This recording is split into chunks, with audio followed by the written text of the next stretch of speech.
kita dalam perjalanan ke Felda Cemomoy. Kita ada jumpa satu makhluk di tengah-tengah jalan ni. Jangan kena. Oh, okey. So kita nak selamatkan dia dulu, bagi dia selamat lintas. Oh, itu dia, kita nampak kura-kura yang sedang Pak ada kereta ni. Angkat. Digigit tu je kan? Tak, kau lengah lah, dah tak depan. Dia tengah melintas.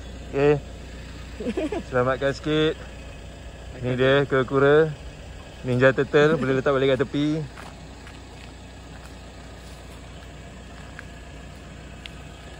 Okey, terima kasih kerana menyelamatkan. Baik, bismillahirrahmanirrahim. Assalamualaikum. Hari ni kita punya projek, kita bersiaran daripada Felda Cemomoy. Felda Cemomoy, Bentong. Walaupun dia dekat Bentong, tapi dia bahagian bawah lah, kat Karak. Dia agak dekat dengan sempadan Negeri Sembilan.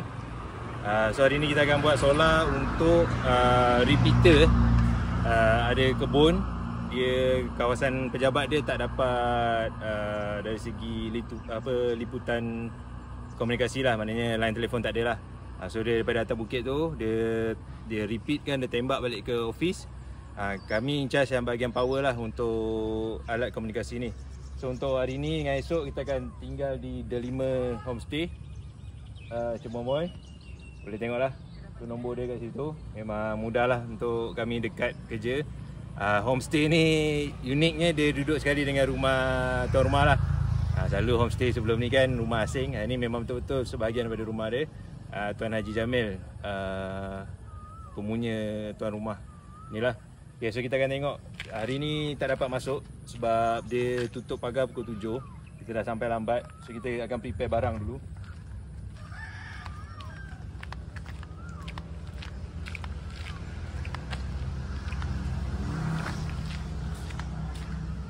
So ni homestay tu kan. Sekarang ni boleh tengok tengah buat persediaan. Ini enclosure dia. Dalam ni ada box. Lepas tu ada inverter, ada controller. Bateri tu banyak sangat tu, 2 je sebenarnya. 2 bateri satu box. Okay, so enclosure ni dia tiang. Dekat atas tu kita letak panel solar. Bawah tu ada antena. Bawah lagi ada enclosure. Enclosure ni ada power punya barang, bateri, controller dengan inverter. Sistem kali ni kita gunakan inverter sebab barang-barang antena tu dia nak pakai plug lah. Walaupun kadang dia memang sebenarnya DC je. Tapi memang klien kita memerlukan soket SSO, so kita akan bekalkan lah. So kita gunakan inverter ni. Lepas siap. Ni Cortec 350 watt.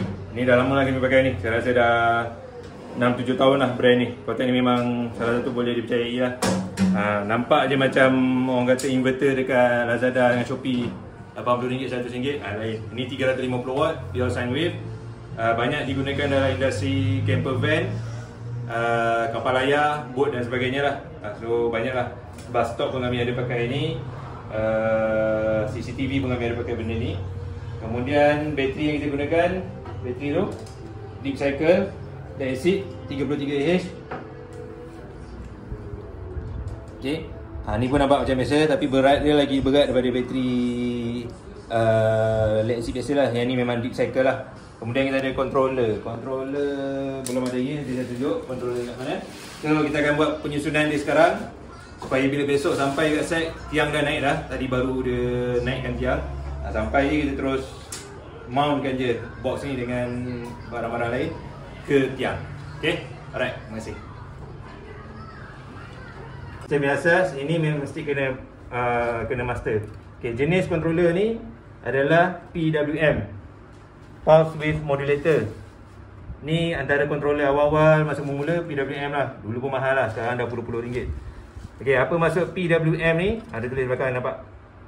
PWM Solar Charge Controller, Pulse Width Modulator. Korang akan nak tengok maksud teknikal dia panjang, tapi yang dari segi praktikal dia, kalau nak pakai controller ni, voltage solar panel mesti ngam dengan sistem. Okay, sistem sekarang kita nak buat 12 volt.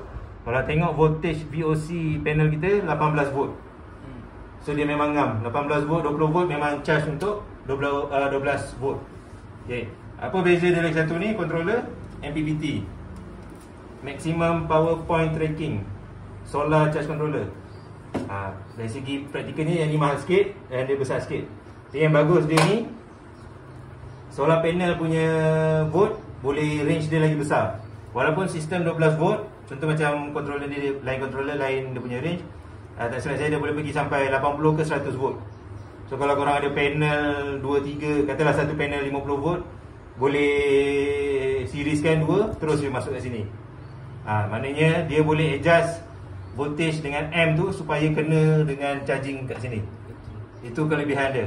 Tapi satu kekurangan orang tak perasan, MPPT ni dia sentiasa tracking. Dia ada beberapa sela masa dia lah. Bila sentiasa tracking ni bermaksud sentiasa guna bateri. Bateri guna current lah.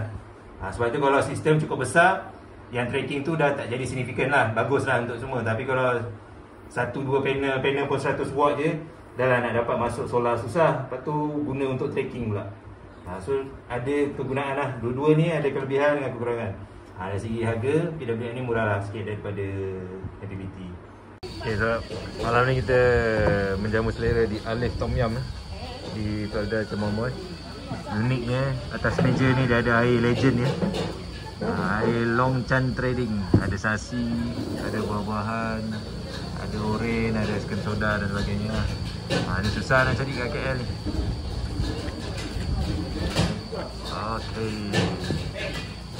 Okay, kita dalam proses naikkan panel solar 100 watt. Kita dah pasang 2 keping. Sebenarnya untuk kita kira load dia, panel 100 watt dah cukup lah. Tapi untuk bagi dia redundant, ada lebih sikit, kita pasang panel 200 watt 2. Dari segi pemasangan pun cantik. Kalau letak kat tiang, letak 2 panel. Kalau letak 1, tak cantik sangat.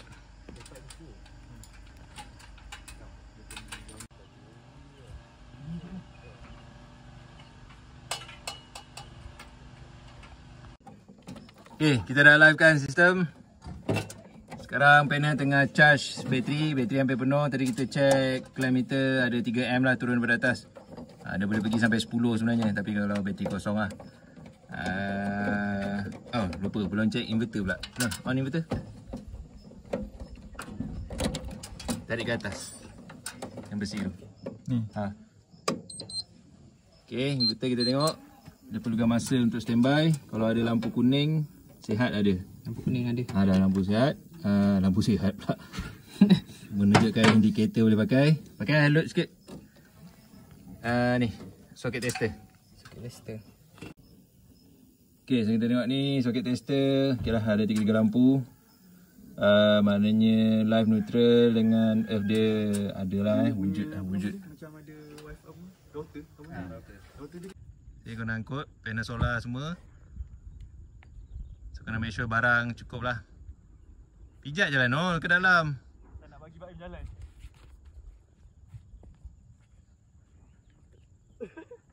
Aduh, dari tadi.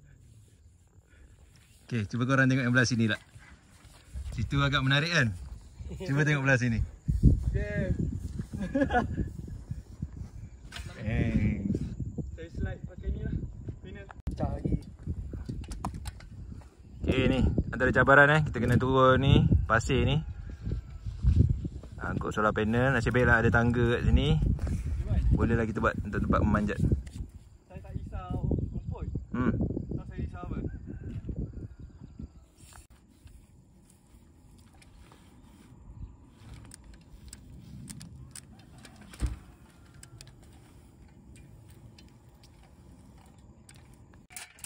Okay, halangan kedua lah kita dah lepas. Kita orang dah dapat mancing lah wire tu daripada atas. Sebab wire tu ikut dalam tiang tu.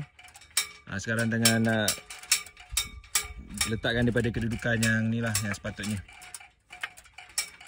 Okay, salah satu ni kita nak buat eksperimen kecondongan panel ni cukup tak untuk air mengalir. So letak air, sambil minum air, tuang air sikit. Tapi tengok ni nampak sangat dia macam rata. Jatuh tak air? Tu jatuh. Itulah. Nampak? Dia jatuh tapi sangat-sangat lambat. Tapi okey lah ni Okey, kalau panel kecil okey dalam 100 watt lah. Kalau panel besar 400 watt macam ni memang air akan bertakung. Dia akan jadi macam berlumpur kat atas tu ataupun berlumut. So ini adalah panel 100 watt. So kami akan pakai dua. Sini satu. So dapat 200 watt lah. Tapi kami pasang secara parallel. So dia voltage yang sama lah, 20 volt macam tu lah. Okay, Alhamdulillah. So kita untuk tapak atau tiang yang kedua, ini untuk repeater dia lah. Okay, kisah dia macam ni. Ini untuk penyelesaian kalau suatu tempat tu tak dapat liputan telekomunikasi. Okay. Maknanya tak ada line phone lah. Atas bukit ni ada. Siap ada 4G dan sebagainya. Pejabat dan kuartus pekerja ada dekat bawah sana. So dekat sini akan pasangkan repeater dan wifi. Sini dia akan 4G, dia pasang repeater. Repeater tu sambung ke wifi. Wifi ni tembak pergi ke bawah sana. Bawah sana akan tembakkan kepada kawasan sekitar lah. So kat sini dia ada dua kerja. Satu kena tangkap line phone. Yang kedua kena pasang wifi lah. Wifi macam kat rumah tu. Tapi ni yang outdoor punya grade lah. Okay. So kita letakkan sistem solar ni dengan inverter, controller dan sebagainya. Dia basically ada dua function lah. Ada dua fungsi, iaitu pertama sekali untuk mengecas, yang kedua untuk menghasilkan AC. Okay. Kebanyakan alat-alat komponen yang luar ni kebanyakannya DC, tapi kali ni klien permintaannya AC. Okay. So dia dah tarik sini, kalau boleh ikut saya tengok ni atas bukit tu. Okay, dekat bawah tu ada macam kemah biru-biru tu kawasan quarters.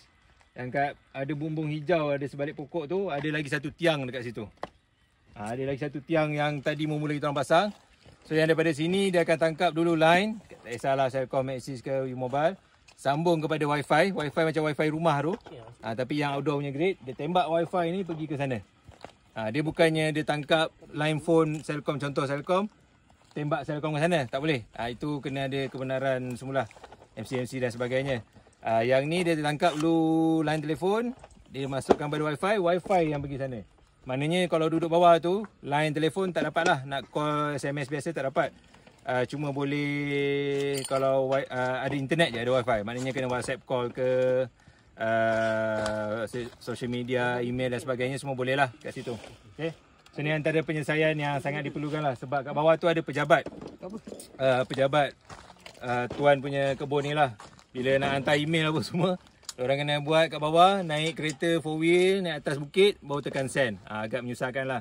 So kalau kat luar sana ada kebun, ladang, estate, resort yang memerlukan solusi dari segi coverage telefon, ini salah satu dia lah. Dengan syarat dia ada satu port yang cantik lah. Macam ni bukit ni memang sesuai sangat lah. Siap boleh ada 4G dan sebagainya. Okay, so kita akan sambungkan bateri kat sini. Ni yang terakhir lah, penyambungan terakhir. Bateri, bateri pun dah kotor-kotor berlumpur ni. Nampak kita orang turun bukit ni terguling-guling tadi. So dah sambung, kita akan tengok charging, output cantik okey. Kemudian syarikat yang penyedia untuk solusi wifi ni pula yang akan sambung dengan device dia. Dia akan cocok kat SSO kita orang. So nanti dia tengah buat yang bawah tadi, kita dah siap. Nanti kita tengok kat bawah benda apa antena yang dia pasang.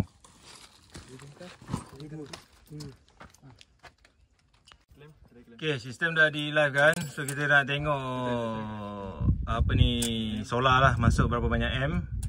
So ni yang kat bawah ni wire solar, kita akan clamp kat situ. Tengok berapa M. Solar. Salah satu. Ambil soket tester sekali. Mana? Clamp dia kabel solar. Yang tadi yang baru keluar dari atas. Ada jumpa. Ni bawah ni. Tu. Ni bawah ni. Tu. Okey, kita tengok reading dia. Salah ni. Okey, 3.3 M. Okey, cuaca lebih kurang macam ni lah, mendung-mendung sikit. Bateri pun tak kosong sangat. Okey, dah test solar, tengok ada M, dia nak test inverter pula. Kau sampai 2 je. Okey. Ni switch dekat bawah. Tengok dulu lampu apa ada. Tak ada lampu. Ada lampu. Okay, so untuk tiang yang seterusnya, kita beri pematahan kepada saudara Rahimi. Atas sikit. Ni tengah-tengah dia. Okay, untuk menampas stiker Suncrocs. Okay, supaya satu dunia semua kat daripada sini semua boleh nampak Suncrocs solar. Bu.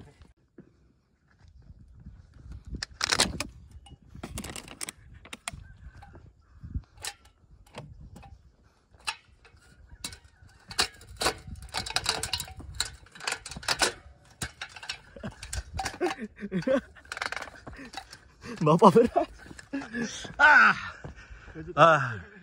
Okay, akhirnya dapat juga naik. Inilah dia gambar panel solar daripada atas bukit. Allah Akbar.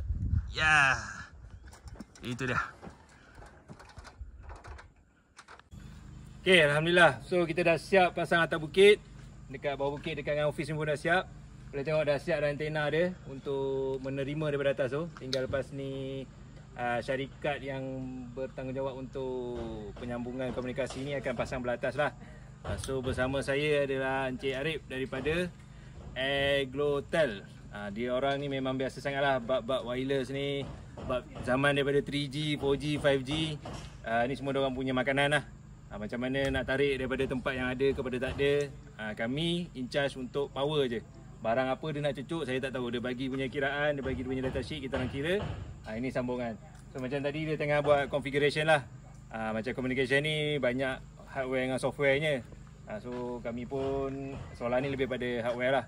So kita minta tuan punya teknologi tu sendirilah yang explain. So Encik Arif daripada Aglotel. Okey, sekarang kita dekat sini sebab kita ada masalah power. Sebab di sini tak ada power. So kita menggunakan khidmat Suncrop ni lah untuk buatkan power untuk kita, supaya di office ini dapat internet. Kita punya sistem daripada atas bukit sana kita ambil line 4G dan kita transmitkan ke sini. Dan di sini pula akan untuk pekerja-pekerja sini akan dapat wifi. Kita sudah pasang wifi access point di setiap office dia orang ni lah. Berapa jauh yang boleh pakai wifi ni? Untuk pakai wifi ni, kalau clear line outside kita punya brand, kita boleh sampai 300 meter wifi, signal wifi kita. Dan kalau macam ni ada apa obstacle apa semua, dia akan limit, dia akan berkurangan lah dia punya jarak dia. So terima kasih lah pada Suncrop kerana membantu kami dalam menyediakan power. Okey, sekian, terima kasih. Alright, so ingat company kalau buat communication dalam kebun, ladang, estate, resort, ada tempat ada line nak tarik ke datang ke kebun, ke pejabat ke bilik hotel dan sebagainya. Nama syarikat dia Aglotel, AGLOTEL. Google je, terus keluar nombor dia apa semualah. Boleh tanyalah. Dan kami in charge power je.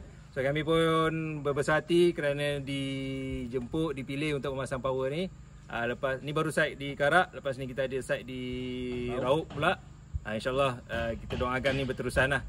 Mana tak ada communication cari Aglotel, dah ada communication tak ada power cari Suncrop. Okay. Alright, terima kasih. Assalamualaikum.